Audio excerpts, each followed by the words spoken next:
In previous months, travellers flocked to this 14th century Grand Bazaar in Kahramanmaras. It was among Türkiye's key historical sites with traditional handicrafts and workshops. But after the recent earthquakes that decimated parts of the country's southern region, the bazaar is a shadow of its former glory. This is not the only historical casualty. The Grand Marash Mosque is located in the city centre. Half of the 15th century mosque's minaret collapsed. Debris fell near the mosque's entrance, forcing worshippers to continue prayers outside. The Şekerli Mosque, built in the 1600s, was almost entirely destroyed. It was designed using Anatolian Selçuk architecture. The 16th century Şeyh Mosque was a place of worship for hundreds of years. Now it is completely flattened after the earthquakes.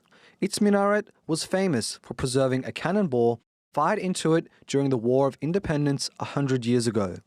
Scores of other mosques and churches in other provinces, many hundreds of years old, have been damaged across the other 10 provinces affected by the quakes. Unfortunately, our church was destroyed after the earthquake. All its walls have fallen down, and it is not in the condition for prayers. But not all of Türkiye's historical landmarks were destroyed. This ancient bridge was unscathed. The Severin Bridge, built by the Romans in the 2nd century, might just withstand the test of time.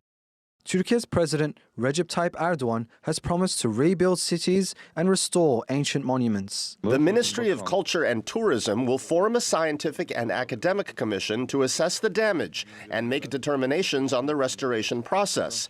After technical studies and methods are carried out, restoration work will begin. Funds will be created to support the restoration process, which is expected to continue for many years. The full extent of the damage is still being assessed, but there is hope still that the ancient archaeological sites can be saved. Emre Boz, TRT World.